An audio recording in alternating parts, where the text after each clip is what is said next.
ចម្រើនពរឥឡូវនេះយើងមកដល់ឧទ្យានជាតិព្រះមុនីវង្សបូកគោជាបន្តដោយពុទ្ធបរិស័ទបានទស្សនាទៅតាមខេត្តនានាក៏ដូចជានៅក្នុងទឹកឈូនៅក្នុងខេត្តកំពតឥឡូវក៏មកដល់ភ្នំបូកគោណាយើងហៅថាភ្នំបូកគោឥឡូវយើងឈប់សម្រាប់ទិញចេកដើម្បីឲ្យស្វាសិនបង អូនចេកមិនស្និតមែនចេក500បានប៉ុន្មានស្និតអូនហើយលោកចាំអត់កាស្រុកថា500ច្រើនណា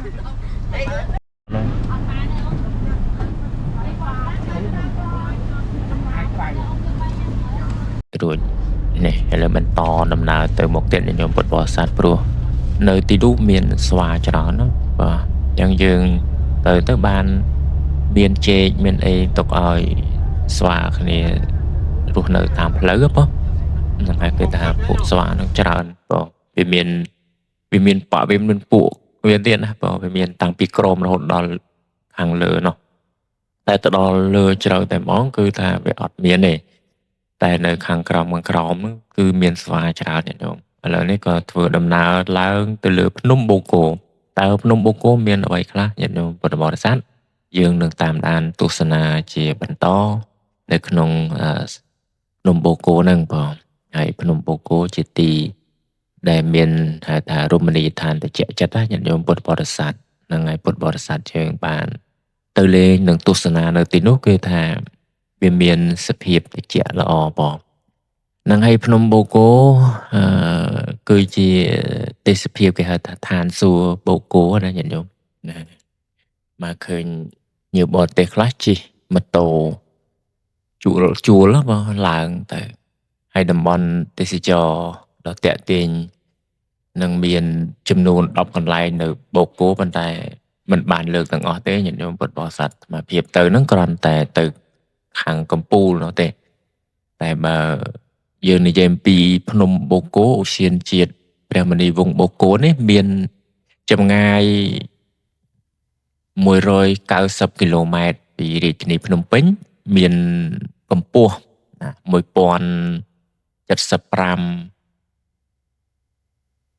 ម៉ែត្របាទហ្នឹងបើធៀបទៅនឹងកម្រិតទឹកសមុទ្រអញ្ចឹងឧទ្យានព្រះមុនីវង្សបូកគោមានចម្ងាយ11គីឡូម៉ែត្រពីក្រុងកំពតទៅជើងភ្នំនិង23គីឡូម៉ែត្រពីជើងភ្នំដល់កំពូលភ្នំហើយឧទ្យានជាតិនេះស្ថិតនៅលើជួរភ្នំដំរីនិងមានផ្ទៃក្រោហ្នឹងឥឡូវយើងមកដល់ខាងលើនេះមានស្វាច្រើននៅក្នុងពុទ្ធបរិស័ទអញ្ចឹងគឺហើយទិញចេកមកពីខាងក្រោមហ្នឹងបានបោះឲ្យស្វាច្រើនណាស់យ៉ាងនោះហ្នឹងណាវាមកទាំងកូនទាំងចៅវាឃើញឡានហ្នឹងគ្នាហេវគ្នារត់រកចេកឥឡូវឃើញថាស្វាច្រើននៅទីនេះបងអញ្ចឹងយើងបោះចេកឲ្យស្វាសិនញោមពុទ្ធបរិស័ទឃើញហើយទិដ្ឋភាពនៅលើភ្នំបូកគោណាវាអមទៅដោយសម្រស់នៃធម្មជាតិផ្សេងហើយសត្វនឹងគ្នាអត់មានអីចឹងទៅគឺថាបានស្វានឹងគឺថាវាបានចេកវាសប្បាយចិត្តវានឹងញាតិញោមពុទ្ធបរិស័ទបានទិញទៅពីខាងក្រោមហើយខ្ញុំគណៈអាត្មាភាពនៅខាងមុខនឹងបោះឲ្យតែម្ដងចឹងឃើញថាសត្វគ្នាអត់អីចឹងវាសប្បាយចិត្តនៅពេលដែលវាបានផ្លែចេកញាតិញោមឥឡូវបើកបណ្ដើបោះបណ្ដើចឹងទៅណាតែមិនឲ្យប៉ះពាល់ដល់មនុស្សទេយើងមើលកន្លែងស្ងាត់ទេណាញាតិញោមពុទ្ធបរិស័ទនឹងហើយការបោះចេកហ្នឹងក៏ត្រូវតែមើលដែរជួនកាលអ្នកជិះម៉ូតូនៅខាងក្រោយប៉ុន្តែគ្រាន់ថាកន្លែងនេះកន្លែងស្ងាត់ចឹងទៅយើងអង់ឡានຕົកមកកន្លែងចឹងទៅឬក៏ថាកន្លែងខ្លះទៀតក៏ទៅប៉ុន្តែអត់មានមនុស្សឥឡូវក៏បន្តទៅមានដងព្រៃស្អាតណាស់ញាតិញោមពុទ្ធបរិស័ទហ្នឹងអញ្ចឹងយើងអាចទស្សនាមើលតាមរូបភាពនៃភ្នំបូកគោនេះស្វាច្រើនមែនតើហ្នឹងហើយបោះចេកឡើងហត់ណាញាតិញោមពួកនេះមកអ្នកហ្នឹងឃើញចេកនេះអាលបានចេកឆៃណាមកមាននៅក្នុងព្រៃអូវាមានបពុគណៈវាបើសិនណាជាស្វាធំនោះវានៅមកក្រុមគ្នាវានោះ ជួនកាលវានៅដាច់ដោយឡែកតែឯងចឹងទៅឥឡូវឃើញថាទស្សនវិជ្ជាតាមផ្លូវនេះស្រស់ស្អាតបាទអញ្ចឹងរាល់ការសកម្មភាពនៃការដើរនៅក្នុងស្រុកនិងក្រៅស្រុកញាតិញោមខាងក្នុងស្រុកហ្នឹងក៏យើងដើរឲ្យបានច្រើននិងសម្រាប់ទេសចរនឹងគឺថានៅក្នុងស្រុករបស់យើងនឹងមានទស្សនវិជ្ជាស្អាតស្អាតឲ្យតែចេះរៀបចំញាតិញោមពុទ្ធបរិស័ទឃើញទេមានផ្លូវមានអីទៅមនុស្សទៅរាប់មិនអស់ទេនឹងខ្លាចតែយើងអត់មានកន្លែងស្អាតណាដល់ពេលរៀបចំស្អាតចឹងឃើញទេនឹងអ្នកណាក៏ចង់ទៅដែរហើយបើទៅកម្ពុជាភ្នំនឹងគឺថាវាតិចមានហៅថាពពកចុះអាប់ភ្លៀងតិចរិចតិចលហំហ្មងញាតិញោមពុទ្ធបរិស័ទអញ្ចឹងនឹងឲ្យអ្នកដែលក្មេងគាត់ជិះម៉ូតូឡើងជនជាតិនឹងជួលម៉ូតូគេឡើងអូស្វានៅតបោតហ្នឹងហើយមិនតន់ផុតស្វាទេញាតិញោមពុទ្ធបរិស័ទហ្នឹងហើយធ្វើដំណើរទៅនឹងពួកស្វានឹងមកច្រើនណាហ្នឹងហើយអញ្ចឹងសូមចែកបុណ្យចែកកុសលដល់បងប្អូនយើងអ្នកទស្សនាផងបងព្រោះថាយើងធ្វើទានជាមួយសត្វទេរិឆានក៏បានបុណ្យកុសលហ្នឹងហើយព្រោះគ្នាអត់អញ្ចឹងទៅវាបានចំណៃពីយើងទៅវាសុបាយចិត្តណាយើងឲ្យការតែគ្នាបាត់ឃ្លាននោះមើលនោះវារត់តាមបានជែកនឹងវាទៅដើមគ្នាណាបញ្ញាតាមផ្លូវតែម្ដងញាតិញោមពុទ្ធបរិស័ទហ្នឹងណានឹងឲ្យតាមផ្លូវនឹងគឺថាមាននេះគឺមានកាហ្វេមានកន្លែងកាហ្វេមួយញាតិញោមពុទ្ធបរិស័ទអាចអង្គុយមើលទស្សនានៅតាមនឹងបានណានឹងហើយមានកាហ្វេនេះញាតិញោមទៅខាងក្រោមនឹងមើលទៅស្អាតណាអញ្ចឹងមានកន្លែងឈប់ឡានហើយនឹងហត់ទៅនឹងបើកឡានឬក៏ញាតិញោមពុទ្ធបរិស័ទចង់ទទួលទានកាហ្វេចូលបន្ទប់ទឹកបាននឹងមានរៀបចំស្អាតហើយញាតិញោមនៅភ្នំអូកូនេះគឺថាពីមុនអត់តន់មានមនុស្សម្នាអីច្រើនទេប៉ុន្តែឥឡូវមានហើយខាងលើនោះមានព្រះធំមកប៉ុន្តែទៅអត់ដល់ទេញាតិញោមពុទ្ធបរិស័ទព្រោះយើងធ្វើដំណើរតែមួយផ្លែតចឹងបើថាទៅមួយថ្ងៃមិនបានបើមានន័យថាទៅតាំងពីព្រឹករហូតដល់ល្ងាចយើងដើរហ្នឹងហើយយើងដើរតាំងពីកំពូលភ្នំឬក៏ទៅវត្តសំពៅ5អីទៀតនោះទៅអត់ដល់ណាបងនឹងពោះអាត្មាភាពនឹងញាតិញោមពុទ្ធបរិស័ទនឹងឡើងទៅចូលទឹកឈូបងហ្នឹងហើយចូលទៅឆាន់ចង្ហាន់នៅទឹកឈូស្រង់ទឹកស្រង់អីនឹងហើយបានចេញមកនៅឡើងភ្នំអូកូនេះបងអញ្ចឹងគឺថាយើងចំណាយពេលមួយថ្ងៃហ្នឹងគឺដើរអត់គ្រប់ទេហ្នឹងហើយនៅក្នុងភ្នំអូកូហ្នឹងតោះតែយើងទៅពីព្រឹកទៅណាទៅពីព្រឹកទៅនៅលើភ្នំហ្នឹងហើយមើលទេសភាពហើយមានចង្ហាន់មានបាយអីយកទៅទទួលទានក៏បានឬក៏គេលក់នៅលើហ្នឹងក៏បានដែរតែភាគច្រើនអ្នកខ្លះវិចខ្ចប់នឹងបាយអីចឹងទៅជាលក្ខណៈគ្រួសាររបស់គាត់នឹងអាចដើរបានច្រើនផងនឹងនៅវត្តសំពៅ5ក៏នឹងក៏ដូចជានឹងឯកន្លែងរមណីយដ្ឋានផ្សេងមានកន្លែងសាងសង់ព្រះដ៏ធំញាតិញោមពុទ្ធបរិស័ទទៀតមានព្រះយើងទៅថ្វាយបង្គំហើយកន្លែងនេះមើលទិដ្ឋភាពនឹងចិត្តដល់កំពូលណាញាតិញោមពុទ្ធបរិស័ទចិត្តដល់កន្លែងដែលគេទៅដល់កន្លែងនោះគឺមានថតរូបមានអីចឹងហើយមេឃចុះអាប់ណាញាតិញោមពុទ្ធបរិស័ទដែលយើងនៅលើពពកចឹងហ្នឹងចឹងគេហៅថាឧទ្យានព្រះមុនីវង្សបូកូហ្នឹងគឺថាឧទ្យានឋានសួគ៌បងនឹងនៅលើមេឃណាយើងឡើងទៅវាខ្ពស់នឹងភ្នំនឹងវាខ្ពស់ចឹងទៅវាមានពពកមានអីចុះអាប់នៅកន្លែងហ្នឹងហើយតិចណាភ្លៀងរិចចឹងទៅអូតិចកាយាមកញាតិញោមពុទ្ធបរិស័ទណាឥឡូវយើងឡើងទៅចិត្តដល់ហើយចិត្តដល់កំពូលមែនតើហើយញាតិញោមពុទ្ធបរិស័ទហ្នឹងហើយយើងមើលទស្សនវិជ្ជាតាមភ្នំណាមានផ្លូវមានអីល្អស្អាតហើយមានទេសចរមានមនុស្សម្នាហោហែហ្នឹងហើយឃើញថាមនុស្សច្រើននៅលើភ្នំនេះគឺមិនដឹងជាប្រមាណអ្នកទេប៉ុន្តែគ្រាន់ដឹងថាមនុស្សច្រើនព្រោះបើថ្ងៃសៅរ៍ថ្ងៃអាទិត្យអីហ្នឹងគឺថាថ្ងៃឈប់សម្រាកហ្នឹងប្រហែលជាមានក្មេងៗមាន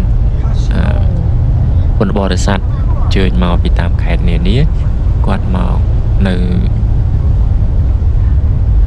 ទីនេះគឺថាមកទស្សនានៅភ្នំមានតាំងពីក្រោមមកមានភ្នំមានកន្លែងបូជាដូចជាយាយម៉ៅអីហ្នឹងណាហ្នឹងពុទ្ធបរិស័ទយើងខិតចូលហ្នឹងឥឡូវយើងឡើងមកកាន់តិគិហើយញញោមកាន់តិគិហើយឥឡូវហ្នឹងមេឃឃើញមេឃអញញោមល្ងិតហ្នឹងសិតតែពពកដូចជាយើងនៅលើមេឃអញ្ចឹងហើយមានពពកមានអីហោហែអញ្ចឹងយើងមកមើលណាមានវិហារចិនវិហារកាតូលិកក៏ដូចជានៅនេះគឺមានពុទ្ធសាសនាមានអីគ្រប់បែបយ៉ាងទាំងអស់អញ្ចឹងពុទ្ធបរិស័ទយើងមកទស្សនានៅក្នុងភ្នំបូកគោនេះគឺថាតិចចិត្តបើនឹងអាត្មាភាពនិយាយដោយត្រង់គឺថាភ្នំនេះគឺចូលចិត្តច្រើនជាងគេដោយសារវាមកតិចញញឹមហ្នឹងនឹងឃើញតិចមកហើយមានពពកចុះអាប់នឹងហើយឡើងល្ងឹតស្លុបត្មងញញឹមពុទ្ធបរិស័ទហ្នឹងហើយឥឡូវយើងឡើងមកដល់កំពូលញញឹមពុទ្ធបរិស័ទកាន់តិគិមែនតែនហើយបងឥឡូវមេឃចុះអាប់ហ្នឹងអូមកដល់កំពូលនេះមនុស្សច្រើនបងឥឡូវញញឹមពុទ្ធបរិស័ទឃើញណាហ្នឹងហើយទិដ្ឋភាពភ្នំបូកគោបងឥឡូវឡើងមកដល់កំពូលហើយហ្នឹងដូចយើងនៅលើពពកដូចយើងនៅនេះចឹងបងពីព្រោះកន្លែងនេះវាតិចបងហ្នឹងហើយល្ងឹតស្លុបមកដល់ញញឹមពុទ្ធបរិស័ទសិតតែពពកហើយឥឡូវមកដល់នេះគឺយើងនឹងរកកន្លែងចតឡានសិនបន្ទាប់មកយើងដើរថតដើរអីចឹងទៅណាញាតិញោមពុទ្ធបរិស័ទមកដល់នេះក៏សប្បាយចិត្តគាត់ហ្នឹងហើយនាំគ្នាថតរូបថតអីមកសរីញាតិញោមមានភ្នំមានអីណាណាហើយនៅទីនេះឃើញថាទិដ្ឋភាពស្រស់ស្អាតហ្នឹងហើយយើងមើលអត់ឃើញមែនប៉ុន្តែតិចញាតិញោមពុទ្ធបរិស័ទហ្នឹងហើយមើលឃើញព្រាលមើលរូបទៅដូចថាយើងនៅលើអាកាសដោយសារតែកម្ពូលភ្នំនឹងវាខ្ពស់ញាតិញោមពុទ្ធបរិស័ទហ្នឹងហើយយើងមើលទៅក្រោមទៅនៅឡងសលឹមហ្នឹងហើយយើងនៅលើពពកហ្នឹងណាឥឡូវញាតិញោមពុទ្ធបរិស័ទក៏បានមកជុំជុំគ្នាបដាចាំគ្នាហើយយើងថតរូបថតអីចឹងទៅជុំគ្នាណាហ្នឹងហើយញាតិញោមពុទ្ធបរិស័ទទុកជាអនុស្សាវរីយ៍ណាជួបជុំគ្នានៅភ្នំបូកគោនឹងទិដ្ឋភាពបែបនេះកម្រណាញាតិញោមពុទ្ធបរិស័ទយើងនៅឆ្ងាយក៏មិនងាយនឹងបានមកទេហ្នឹងហើយយើងទៅស្រុកគេក៏គេរៀបចំនឹងដូចជានៅម៉ាឡេនៅអីគឺមានភ្នំគេនឹងគេមានរៀបចំដូចជាឡើងភ្នំអីមានកត្រកឡើងអីចឹងទៅតែយើងនេះមានផ្លូវស្អាតមិនបាច់ចាំកត្រកទេគឺថាយើងឡើងដោយមានរថយន្តឡើងដល់តែម្ដងផងហើយទិដ្ឋភាពដែលស្រស់ស្អាតនឹងដោយការរៀបចំនឹងឃើញថាយើងមានផ្លូវមានអីឡើងមកល្អចឹងអាចឃើញនៅខាងលើនេះនឹងមានទិដ្ឋភាពយ៉ាងណាពុទ្ធបរិស័ទឃើញនេះអានេះអាគារចាស់បងហ្នឹងហើយដែលសាងសង់តាំងពីសម័យបារាំងមកអញ្ចឹងគឺមានទិដ្ឋភាពដែលយើងបានមកទស្សនានៅលើភ្នំបូកគោនឹងដែលជាទីគេថាខេត្តកំពតណានឹងថតរូបជុំគ្នានេះញោមពុទ្ធបរិស័ទខាងនេះនឹងឲ្យថតរូបស្អាតនៅទីនេះណាយើងបានថតទៅដូចជាយើងនៅលើកាសអញ្ចឹងនឹងការជួបជុំគ្នាថតរូបអញ្ចឹងទៅទុកជាអនុស្សាវរីយ៍នៅលើភ្នំបូកគោញោមពុទ្ធបរិស័ទហើយទិដ្ឋភាពបែបនេះគឺថាយើងនឹងមើលហើយគឺមើលទៀតនឹងវាតិចបងឲ្យសប្បាយចិត្តចឹងភ្នំបូកគោណាញោមពុទ្ធបរិស័ទហើយភ្នំបូកគោសម្បូរដោយរុក្ខជាតិប្លែកនិងជាទីកន្លែងធម្មជាតិរបស់សត្វព្រៃនិងសត្វស្លាបជាច្រើនប្រភេទហើយតំបន់ទេសចរនៅអូសៀនជាតិព្រះមុនីវង្សបូកគោមានតំបន់ទេសចរធម្មជាតិនិងតំបន់ទេសចរវប្បធម៌និងតំបន់ទេសចរជំនឿនិងសារព័ត៌មានខ្លះក៏បានចុះមកបីបង្ហាញអំពីទេសចរនឹងអាត្មាភាពមិនមែនជាអ្នកសារព័ត៌មានទេតែចង់លើកយកមកជាវីដេអូទុកសម្រាប់ចែកជូនដល់ពុទ្ធបរិស័ទបើយើងចង់ជាក់ច្បាស់មើលប្រវត្តិមើលអីមានគេនិយាយច្រើនប៉ុន្តែអាត្មាភាពលើកយកមកសម្រាប់ភ្នំបូកគោនេះដែលមានស្ថានល្អតាំង ប៉ុន្តែទីកន្លែងវាមានច្រើននឹងអតីតទុកជាឯកសារមើលនៅលើភ្នំបូកគោនេះញាតិញោមពុទ្ធបរិស័ទអញ្ចឹងយើងទស្សនាមើលទៅហ្នឹងហើយនៅ2026ណាញាតិញោមហ្នឹងហើយ វាមានទិដ្ឋភាពអញ្ចឹងយើងបានផ្តិតទៅឲ្យដល់ពេលក្រោយទៀតហ្នឹងហើយទៅតាមឆ្នាំក្រោយវាមានប្លែកអីយ៉ាងណាហ្នឹងយើងតាមដានទស្សនានៅរាល់ការអភិវឌ្ឍនិងការរៀបចំនៅប្រទេសរបស់យើងទៅតាមខេត្តនានាបាទនឹងមានការប្លែកយ៉ាងណាខ្លះតាមក៏ពិតថតរូបនេះមិនមែនជាការបង្អួតអីសម្រាប់ឲ្យថាយើងជាអ្នកដើរលេងអីទេតែអាត្មាភាពចង់និយាយថានៅក្នុងការដែលយើងផ្តិតរូបទុកមើលអញ្ចឹងទៅគឺរំលឹកថាហ្នឹងហើយឆ្នាំប៉ុណ្ណេះនឹងយើងមានទិដ្ឋភាពយ៉ាងណារៀបចំយ៉ាងណានៅក្នុងប្រទេសកម្ពុជាយើងតាមខេត្តនានាហើយដល់ពេលឆ្នាំទៅមុខទៀតហ្នឹងហើយមានការរៀបចំយ៉ាងណាហ្នឹងគឺទៅតាមសម័យកាលទៅតាមការរៀបចំនិងតាមការដឹកនាំនិងការគ្រប់គ្រងនៃប្រទេសនឹងរបស់យើងនឹងមានការអភិវឌ្ឍក្នុងស្រុកទេសដែលមានទិដ្ឋភាពយ៉ាងណាហើយរៀបចំស្អាតយ៉ាងណាទៅតាមសម័យកាលឬក៏ទៅតាមវីដេអូនេះព្រោះថាយើងក៏បានដឹងហើយថាទេសចរវាជាការដែលនាំមកនៅប្រាក់ចំណូលដល់ប្រទេសជាតិរបស់យើងផងដែរតែបើយើងដើរនេះនឹងយើងថតទុកមើលទៅថាវាអភិវឌ្ឍដល់ណានឹងយើងបានមើលថាអូស្រុកទេសរបស់យើងបានប៉ុណ្ណឹងដែរហ្នឹងហើយយើងមើលទៅហើយដោយការពិចារណាបើហើយឥឡូវនេះមកដល់កន្លែងនេះក៏មានកន្លែងស្រះទឹកនឹងដូចជាកន្លែងតំបន់ស្តុបទឹកក៏មានទីនេះមានស្អាតណាបើមានថ្មមានអីក្មេងៗក៏ចូលចិត្តមកហ្នឹងហើយថតរូបថតអីចឹងហើយពួកគាត់មកលេងកម្សាន្តមានម៉ូតូមានអីចឹងណាពួកសិស្សសាលាពួកអីហ្នឹងចឹងមកទីកន្លែងនេះក៏អាចបោះតង់បានដែរញាតិញោមពុទ្ធបរិស័ទហ្នឹងហើយមានថ្មមានអីថតនឹងបាននឹងគឺថាទិដ្ឋភាពស្រស់ស្អាតនៅក្នុងទិដ្ឋភាពបែបនេះគឺថាយើងរៀបចំបើជាពិសេសការរៀបចំតែរៀបចំស្អាតមនុស្សមកហ្នឹងហើយចង់បោះតង់ក៏បានចង់អីក៏បានឃើញថាទិដ្ឋភាពនៅទីនេះស្រស់ស្អាតផងដែរណាញាតិញោមពុទ្ធបរិស័ទចឹងនៅភ្នំបូកគោនឹងសម្បូរបែបដែរចឹងយើងអាចដើរថតយើងអាចមើលតាមរមណីយដ្ឋានផ្សេងហ្នឹងដែលការរៀបចំទីកន្លែងហ្នឹងហើយចឹងហើយមានដល់ផ្លែ cherry ទៀតណាញាតិញោមពុទ្ធបរិស័ទនៅមានដាំហើយនៅលើភ្នំហ្នឹងប៉ុន្តែអាត្មាភាពអត់ទៅដល់កន្លែងហ្នឹងទេប៉ុន្តែធ្លាប់មកចូលនៅកន្លែងនោះបាទហើយកន្លែងនេះគឺយើងអាចបោះតង់បានបាទបើយើងបោះតង់គេយក$10ប៉ុន្តែបើថាតង់គេអាហ្នឹងវាទៅតាមកម្រិតហ្នឹងដូចជា20ឬក៏អីចឹងទៅហ្នឹងហើយបើតង់របស់យើងគេយក$10ប៉ុន្តែទីកន្លែងនេះយើងមានទឹកមានអីស្រង់មានទីកន្លែងអីចឹងទៅបងហ្នឹងគឺទៅតាមទិដ្ឋភាពដែលយើងចង់មកបោះតង់តែភាគច្រើនគឺក្មេងៗគាត់មកតែមួយថ្ងៃហើយគាត់នាំគ្នាទៅវិញបងគាត់ឡើងម៉ូតូទៅវិញ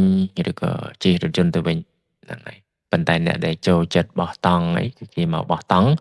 នៅកន្លែងនេះបាទហើយមិនបាច់ចាំយកតង់មកក៏បានដែរសម័យឥឡូវគេមានតង់ជួលតែម្ដងមកតាខ្លួនមកនឹងឬក៏ឧបករណ៍សម្រាប់ដាំស្លអីចឹងទៅហ្នឹងក៏បានឬក៏ថាបើមានអ្វីគ្រប់គ្រាន់ទៀតមិនបាច់ចាំដាំស្លអីទេបងគឺថាយើងហូបនៅទីនោះតែម្ដងមានទាំងកាហ្វេមានអីទាំងអស់បងហ្នឹងអាហ្នឹងថាយើងមិនបាច់ចាំយកអ្វីអីវ៉ាន់អីសពីងសពងមកណាហ្នឹងហើយតែភាគច្រើនអ្នកបោះតង់គឺមានឧបករណ៍របស់គាត់ហ្នឹងហើយចម្អិនអាហារមានអីចឹងតែអានឹងអ្នកដើរព្រៃឥឡូវយើងឃើញអំពីទិដ្ឋភាពនៅលើភ្នំបូកគោនេះគឺថាស្រស់ស្អាតមកភាពផ្តិតរូបភាពនេះចែកជូនបានជាទស្សនាហើយនឹងមើលទៅនឹងក៏សូមអរគុណសម្រាប់បងប្អូនយើងអ្នកទស្សនានៅក្នុងរូបភាពវីដេអូនេះជួនកាលថតទៅវាក៏វាកវត្តនឹងថាវាមិនperfect ទេណាញាតិញោមប៉ុន្តែយើងផ្តិតទុកមើលសម្រាប់ចែកជូនដល់បងប្អូនយើងណាបានទស្សនាហើយខ្ញុំគណៈអាត្មាភាពនឹងថតទៅទុកមើលជាអនុស្សាវរីយ៍ហើយក៏បាន យើងមើលនៅក្នុងស្រុករបស់យើងតើមានការអភិវឌ្ឍដល់កម្រិតណាហើយហ្នឹងហើយមើលគយគន់ធម្មជាតិប៉ុន្តែយើងក៏មើលអំពីស្រុកទេសរបស់យើងហើយជាពិសេសដូចបានជម្រាបហើយថាកន្លែងផ្សេងៗរមណីយដ្ឋានផ្សេងៗយើងជួយរក្សាគ្នានឹងទោះបីជាកន្លែងខ្លះគាត់យកលុយគាត់យកអីមែនប៉ុន្តែយើងអ្នកទៅលេងកម្សាន្តហ្នឹងក៏ត្រូវតែជួយរក្សានៅទីកន្លែងនោះឲ្យបានស្អាតដែរដូចជាសម្រាមដូចជាអីណាហ្នឹងហើយតែកាលណាទីកន្លែងនឹងស្អាតហ្នឹងហើយបរទេសមកក៏គេឃើញកន្លែងស្អាតនឹងគេចង់ចូលមកហ៎បងនឹងជារួមយើងរក្សានឹងទាំងបងប្អូនញាតិញោមពុទ្ធបរិស័ទនឹងដែលយើងទៅមានសម្រាមមានអីគេមានធុងសម្រាមចឹងយើងយកសម្រាមទៅបោះចោលឲ្យបានល្អទៅកុំឲ្យកកិច្ចកគុកទៅវាអត់ល្អទេចឹងសូមអរគុណបងដែលបានទស្សនាឥឡូវក៏ដល់ពេលវេលានឹងត្រឡប់ទៅវត្តវិញសូមទស្សនាវីដេអូបន្តទៀតបង